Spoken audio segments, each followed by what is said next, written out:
aldığımız şokolad. Alyonka. Alyonkanın içinde çirdaklar gəzir. Belə bir şey var. Bu da burada üçün kefirir.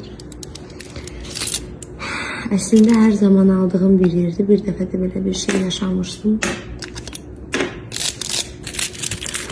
Sarstor'dan almışım. Ayda buna bakın, aralayırım. Buna bakın. Tarafta böyle şeyler var. Lakin bu çirveklerin.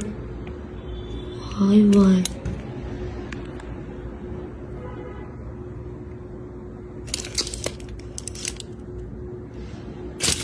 Emerlice virüs